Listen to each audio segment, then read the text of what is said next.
it's Miss Sammy. Are you ready for story time?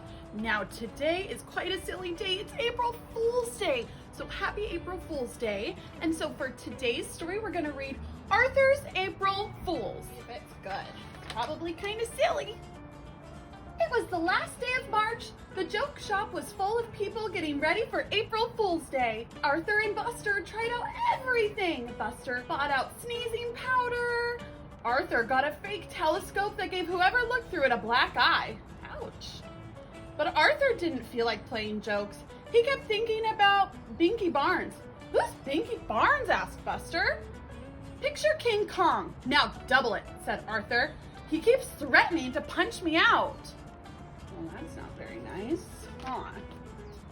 Later that day, Arthur was practicing his magic tricks with Buster and Francine for April Fool's assembly. Hey, Shrimp! A giant shadow covered them. I'll show you a trick, said Binky Barnes. He grabbed Arthur's favorite pen and put it in his pocket. Oh, that's not very kind.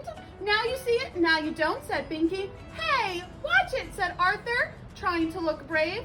Why don't you make me, said Binky, and walked away. Pick on someone your own size, called Francine, like Godzilla. Wow, said Buster, you're right. He's gonna pulverize you. Oh, they're not being so nice.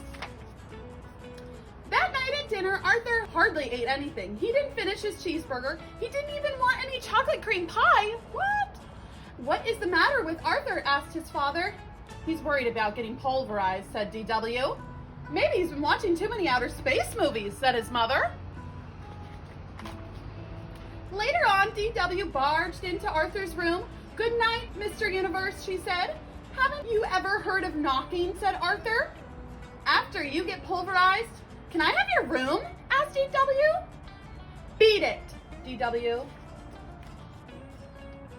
When Arthur finally fell asleep, he had nightmares. Ooh, those look like scary nightmares.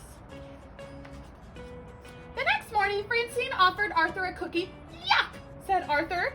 This tastes like soap and toothpaste. April Fool, laughed Francine. But Arthur was too worried to laugh. I'll never remember the magic tricks for the assembly, he said. Calm down, said Buster. I'll be your assistant. I'll help you if you get stuck. Arthur felt better. He could count on Buster. Oh, such a nice friend. But just before the assembly, Buster got caught up putting sneezing powder on Mr. Ratburn's desk. Instead of going to the assembly, Buster went to the principal's office. That's not so good that he did that. A blow for sure without Buster, thought Arthur. He walked into the auditorium. Who was sitting in the front row? Binky Barnes. Uh-oh.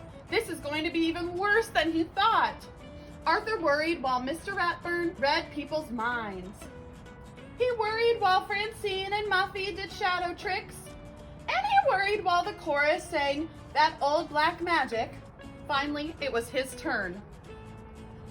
Let's see how it goes. For my first trick, said Arthur, I'll need a volunteer. Binky Barnes jumped on stage. Surprise, Pipsqueak, he whispered. Arthur gulped. I don't know how this is going to turn out. Arthur asked Binky Barnes to tear up a sheet of paper and put it in the magic hat. He said the magic works and waved his magic wand to make the paper whole again. But rabbits came out instead. Everyone laughed. Arthur took a bow. By mistake, flowers fell out of his sleeve. Binky Barnes laughed harder than anyone. Poor Arthur. Then Arthur had an idea. He winked at Francine. For my next trick, I will saw this young man in half. Binky stopped laughing and took a step back. My saw, please, said Arthur. Binky turned pale. Gonna saw him in half. And now for the bucket to collect the blood. Binky screamed! He stepped back again, this time right off the stage. Everyone laughed, even Mr. Ratburn. Binky fell. After the assembly, Arthur stopped Binky in the hall. What's the matter, Binky? You left before I could show you my best trick. No thanks, said Binky Barnes. Are you sure? It lets you see things you've never seen before, said Arthur. Really, said Binky. He grabbed a telescope and pointed it at Francine. I don't see anything. Of course not, said Arthur. You have to know the secret words. Ooh. Tell me, said Binky. I can't, Arthur explained. They're so secret I have to write them down backwards. Do you have a pen? Sure. Here, said Binky. Arthur wrote the words. Now go home, hold the paper up to the mirror, and you'll be able to read the secret words. Thanks, twerp, said Blinky as he ran out the door.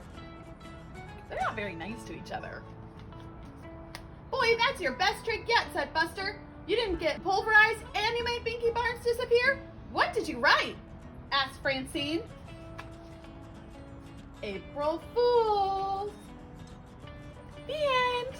Bye, friends, and happy April Fool's Day.